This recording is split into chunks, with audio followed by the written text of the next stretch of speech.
हाँ जी बेटा, देख लें। एक तो ये साइंस ऑफ लाइफ यहाँ पे आपने लिखना था, एग्जाम्पल्स नहीं लिखनी थी।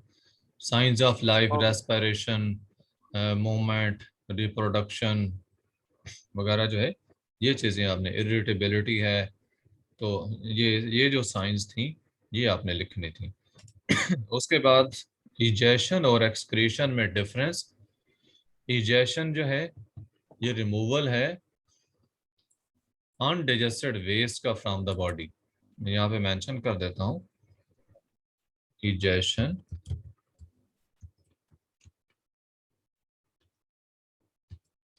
रिमूवल ऑफ अनडाइजेस्टेड वेस्ट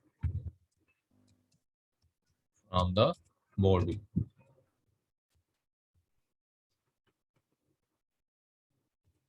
जबकि जो एक्सक्रीशन है ये है रिमूवल ऑफ मेटाबॉलिक वेस्ट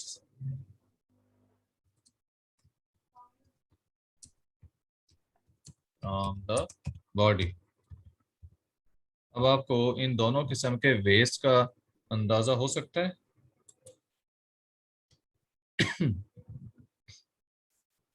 ठीक है, जब हम खुराक खाते हैं तो अनडाइजेस्टेड यानी जो चीज़ें हजम नहीं होती हैं, जिस तरह के सेलुलोज वगैरह है, अनडाइजेस्टेड वेस्ट का जो जिस्म से खारिज होना है ये एक्सक्रीशन है, और सॉरी इजेशन है। और सेल्स के अंदर पैदा होने वाले जो मेटाबॉलिक वेस्ट होते हैं इनका जिस्म से खारिज होना एक्सक्रीशन है। एग्जांपल्स में मैं एक एग्जांपल देता हूँ। अनडाइजेस्टेड वेस्ट बड़े होते हैं फीसिस। फीसिस का लफ्ज़ सुना आपने? No sir.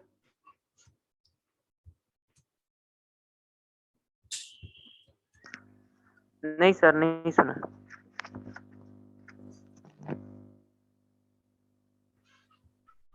फीसिस, ठीक है।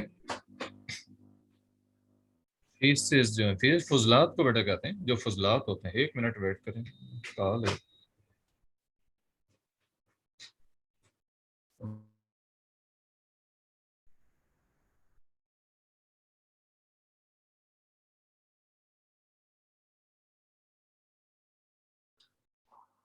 हाँ जी बेटे, फीसिस कहते हैं फुजलात को। ठीक है, फुजलात जो अनडाइजेस्टेड वेस्ट होते हैं ये क्या होते हैं? फुजलात।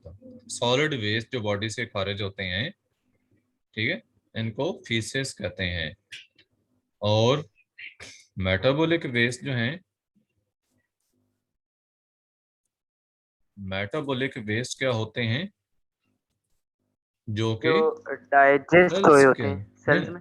हाँ बेटे, डाइजेशन के बाद जब फूड अब्जॉर्ब हो जाती है ना ब्लड में, ब्लड के जरिए फिर सेल्स तक जाती है, और सेल्स के अंदर खुराक की ब्रेक डाउन होती है। वो ब्रेक डाउन का प्रोसेस कहलाता है मेटाबॉलिज्म। तो उस मेटाबॉलिज्म के दौरान जो पैदा होती हैं चीज़ें, जैसे कि मैं एग्जांपल्स जो है वो दे देता हूँ।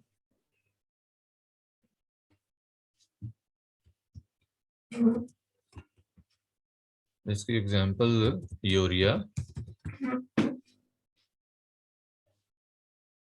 या फिर इसमें कार्बन डाइऑक्साइड।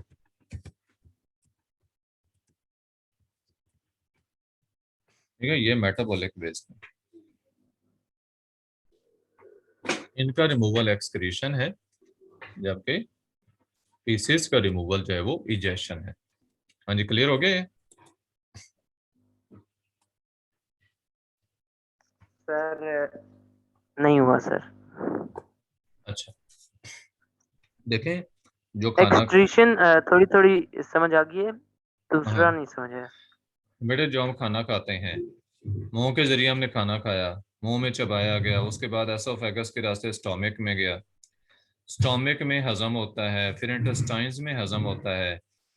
जो तो हजम हो गया वो ब्लड में चला जाता है, ब्लड कैपिलरीज में अब्जॉर्ब होकर। और जो हजम नहीं होता, जो अनडाइजेस्टेड होता है, वो लार्ज इंटेस्टाइन में जाता है।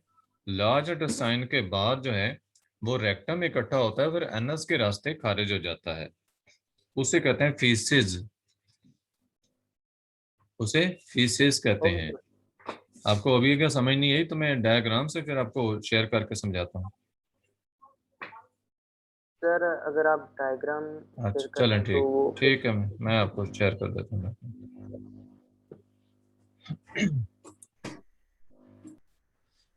हाँ ये देखें बेटे, इधर से खाना खाया गया, मुंह में चबाया गया, फिर एसोफेगस के रास्ते नीचे गया स्टोमिक के अंदर, ये स्टोमिक है। स्टोमिक के अंदर प्रोटीन की डाइजेशन होती है, उसके बाद ये स्मॉल इंटेस्टाइन यहाँ से आगे शुरू हो गई, ये सारी स्मॉल इंटेस्टाइन है। ये अंदर ही देखें तो सारी लेयर्स जो हैं ये स्मॉल इंटेस्टाइन के हैं, 10 फुट तक तकरीबन इसकी लंबाई होती है। उसके बाद ये लार्ज इंटेस्टाइन है, इसके अंदर जो अनडाइजेस्टेड जो को डाइजेस्ट हो जाता है वो तो यहाँ स्मॉल इंटेस्टाइन के अंदर से जो है ब्लड के अंदर चला जाएगा, जो अनडाइजेस्टेड है वो यूं इसमें आएगा लार्ज इंटेस्टाइन में। लार्ज इंटेस्टाइन में इधर चलता चलता इधर आ जाता है, यहाँ रेक्टम में स्टोर होता है, और रेक्टम जब भर जाती है उसके बाद ये इधर एनस के रास्ते बाहर खारिज हो जाता है। तो ये बेटे अनडिजेस्टेड वेस्ट हैं जिनका खराज हो रहा है एनस के रास्ते, और इसको इजेशन कहते हैं। इधर जो खुराक हम मुंह में लेते हैं ना, इसको कहते हैं इंजेशन, INGESTION, इंजेशन। और इधर जो हजम होती है, हजम होने का प्रोसेस कहलाता है डाइजेशन, डाइजेशन, DIGESTION। और अनडिजेस्टेड वेस्ट का जो बाहर खारिज होना है, जो कि फीसेस कहलाते हैं, फजलात कहलाते हैं या सॉलिड वेस्ट कहलाते हैं, इनका जो जिस्म से खारिज होना है एनस के रास्ते, ये इजेशन है। हाँ जी, समझ आ गई आपको? Okay sir. यस सर, अब समझ आ गई सर। ओके।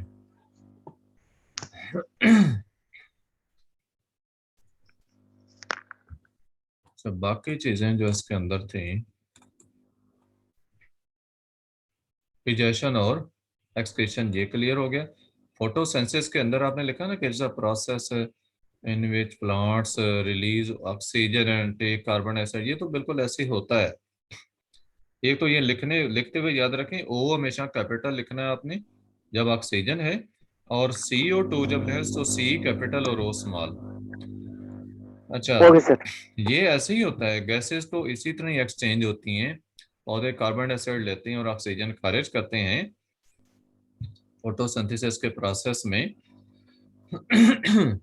लेकिन आपने फोटोसिंथेसिस को यूं डिफाइन करना है कि it's a process by which plants manufacture their food, it's a process by which plants manufacture their food using carbon dioxide and water and absorbing sunlight। ये मैं मेंशन कर देता ओके हूँ, सर। यहाँ पे मेंशन कर देता हूँ मैं।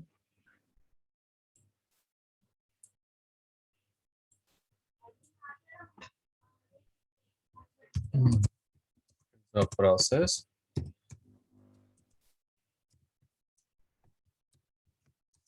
by which plants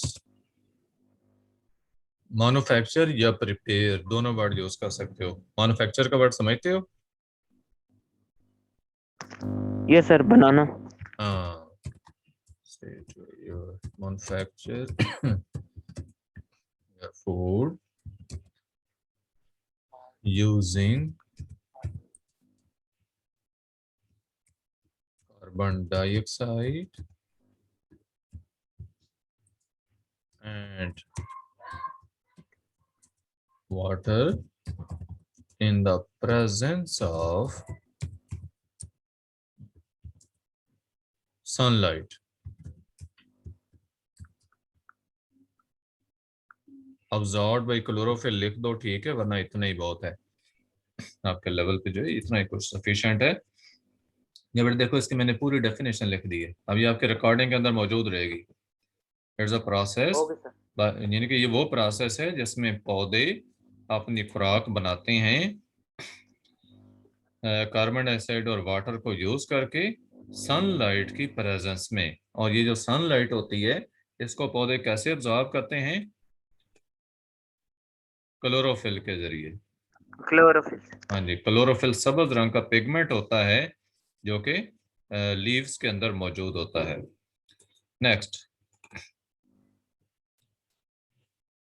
यहाँ था रिप्रोडक्शन और ग्रोथ और रिप्रोडक्शन में फर्क। बेटा सिंपल सा फर्क याद रखें, ग्रोथ जो है it is the increase in size of the organism, while reproduction is the increase in number of organisms. Organism जब अपना साइज बढ़ा रहा है तो वो ग्रोथ है, और जब ऑर्गेनिज्म अपनी नस्ल बढ़ा रहा है तो वो रिप्रोडक्शन है। हाँ जी, समझ आ गई फर्क? Okay sir. वाजे हो गया फर्क दोनों का? Yes sir, yes. How many chambers of heart? Four chamber, ठीक हो गया। ऑक्सीजनेटेड और डीऑक्सीजनेटेड ब्लड को जो डिफरेंशिएट करना था, तो कलर से ना करें, मैंने इसका जैसा समझाया आपको कि आपने क्या बताना है कि blood saturated with oxygen is called oxygenated, while the blood deficient of oxygen is called deoxygenated। ठीक है, ब्लड यूं कैसे, blood having sufficient oxygen in it is called oxygenated, while the blood deficient of oxygen यानी जिसमें oxygen की deficiency हो वो deoxygenated. ठीक है, वाज़ेह है, क्लियर है? Yes, yes, okay. Yes sir. Alveoli का जो लिखना है, ये आपने काम इनका सही बताया है कि ये वो जगह है कि जहाँ पे ऑक्सीजन ब्लड में शामिल होती है और कार्बन डाइऑक्साइड रिलीज होती है ब्लड से। तो ये तो इस एक तो ये फार्म नहीं बल्कि फ्राम इसको लिखना था, ये स्पेलिंग की मिस्टेक लिखते हुए आपसे हुई है। तो उसके बाद इसमें फर्क हम लिखना है कि एल्वोलाई जो हैं, these are sac like structures. Alveoli क्या है? Sac sac like like structures. Structures at the ends of bronchioles. वो जो ट्रैकिया आती है ना नीचे, ट्रैकिया आगे यस डिवाइड सर। होकर बनाती है।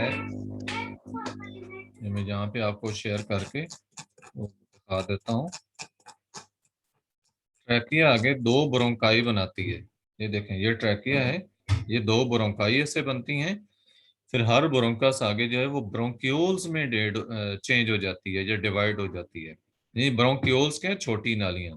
फिर हर ब्रोंक्यूल जो है उसके एंड पे ये सैक लाइक स्ट्रक्चर आते हैं जिसको एल्वेओलस कहते हैं, और प्लूरल जो है वो एल्वेओलाई होता है।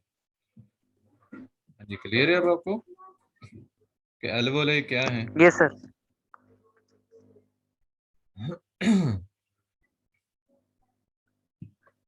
सर हाँ जी, बोले एल्वेओलाई क्या होते हैं? सर जहाँ पे जाके ब्लड जो है चेंज होता है। वो तो बड़े काम हो गया ना कि उसका वहाँ पे जो है काम ये होता है। यहाँ पे मैं नोट कर रहा हूँ, इसको लिख रहा हूँ, आप जहन में रखें।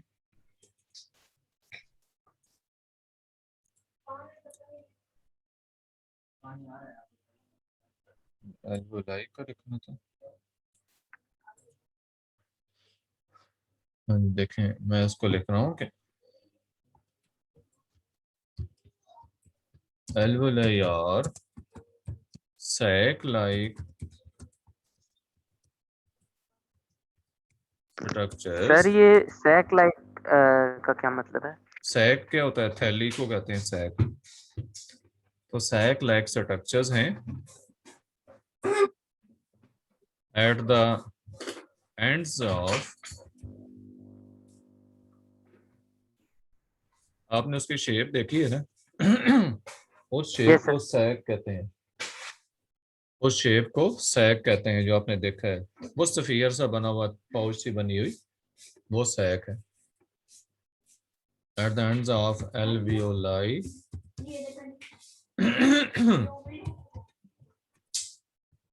where exchange of oxygen and carbon dioxide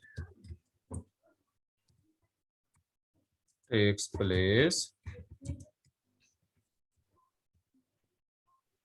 between takes place between uh, blood and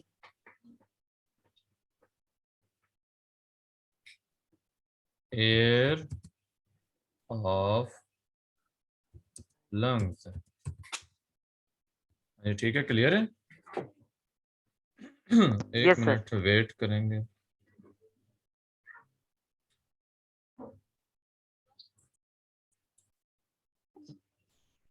हाँ बेटे, ये डेफिनेशन क्लियर होगी एल्वियोलाई की। Yes sir. उसके बाद था कि oxygen carry to the cells from lungs. How is oxygen, के ऑक्सीजन जो है वो लंग्स से कैसे कैरी होती है? तो ब्लड कैरी करता है ऑक्सीजन को, ठीक है। Oxygen is carried okay.